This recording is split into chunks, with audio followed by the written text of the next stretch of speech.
Bonjour chers amis, parlons des problèmes de Hyundai Elantra. Personne n'a besoin d'être rassuré sur la qualité et la fiabilité des voitures coréennes.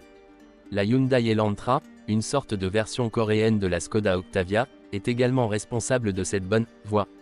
La Hyundai Elantra a succédé en 2000 à la Lantra, une berline Hyundai à la frontière de la classe compacte et de la classe moyenne, construite fin 1990, utilisant la technologie Mitsubishi. Le modèle de deuxième génération a été fabriqué de 1995 à 2000, date à laquelle la troisième génération est arrivée dans la gamme dont nous parlons. Elle était sur notre marché jusqu'en 2006, en tant que berline à 4 et 5 portes.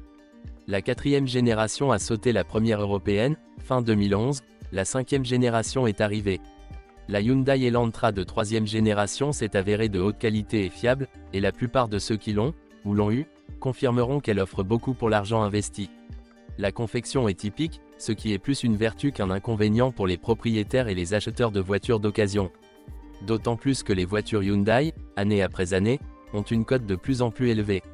Au départ, il y avait deux problèmes, avec la suspension inégale, ressort rigide, amortisseur souple, qui faisait osciller l'Elantra de manière gênante, et la transmission synchrone. Tout a été réparé en 2002, et à la fin de cette année-là, selon les statistiques des pannes TÜV et d'ECRA, la Hyundai Elantra a atteint une fiabilité supérieure à la moyenne. Combiné aux prix avantageux, c'est un atout de poids sur le marché de l'occasion, même si beaucoup diront qu'Elantra peut être acheté à bas prix, mais qu'il n'est pas facile de la revendre plus tard. Les moteurs essence 16 soupapes les plus courants sont ceux de 1599 cm3 et 105 chevaux, qui constituent souvent un choix plus judicieux que le diesel 2.0 CRDI en raison de sa durabilité et de son entretien avantageux. En effet, il n'est pas particulièrement économique, il faut compter en moyenne 7 litres, et la plupart des exemplaires sur le marché d'occasion sont épais, au-delà de 200 000 km. Le modèle de la première série avait des problèmes de surchauffe des lampes en raison d'une tension d'installation trop élevée, ce qui a été rapidement résolu. La suspension semi-rigide arrière est plus durable que la suspension avant, et l'état de la suspension peut également être vérifié pour l'usure des pneus. La sensibilité de la suspension est souvent associée à de mauvaises routes, mais la durabilité de ces pièces n'est que moyenne. Avec les boutons de manchette, les problèmes sont rares et le système d'échappement, avec une conduite normale, peut supporter plus de 100 000 km.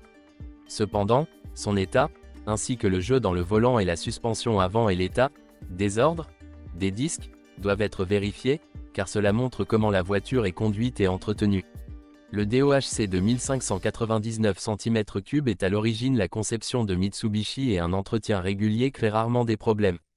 Seule la pompe à liquide de refroidissement et le thermostat sont sensibles, donc après l'achat d'un exemplaire d'occasion, en plus de la courroie crantée et de la clé, il est recommandé de remplacer ces ensembles par mesure de précaution, à moins que vous n'ayez la confirmation qu'ils ont été remplacés dans un intervalle d'entretien de 120 000 km. Il y a eu également des problèmes avec le capteur de pression d'air d'admission, MAF, et le moteur à gaz au ralenti, mais fondamentalement tout va bien. On retrouve également un moteur diesel 112 CRD de 2 chevaux de conception intéressante avec un arbre à cam et 16 soupapes. Le concept original de l'italien VM Motori, le fabricant d'excellents moteurs diesel les plus répandus sur le marché, est connu: Alfa Romeo, Decré, Chrysler, Jeep, Opel, et avant et une version diesel raffinée de 1991 cm3 a été montée sur les Chevrolet Cruze, Epic et Captiva. Les Coréens l'ont produite dans leur propre catalogue, ils en ont développé une nouvelle génération, et si elle est conduite et entretenue normalement, elle dépasse facilement les 300 000 km. Seuls les supports moteurs, la pompe à liquide de refroidissement et le thermostat sont sensibles, et surtout, ne tombent pas sur un spécimen mal entretenu avec un kilométrage de retour.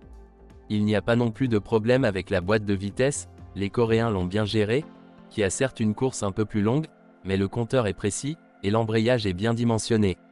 Enfin, il faut souligner que la tôle est de très bonne qualité et qu'il ne faut pas s'attendre à de grosses traces de rouille sur les spécimens les plus anciens. C'est pourquoi beaucoup de ceux qui achètent une Hyundai Elantra la conduisent longtemps parce qu'ils sont simplement satisfaits.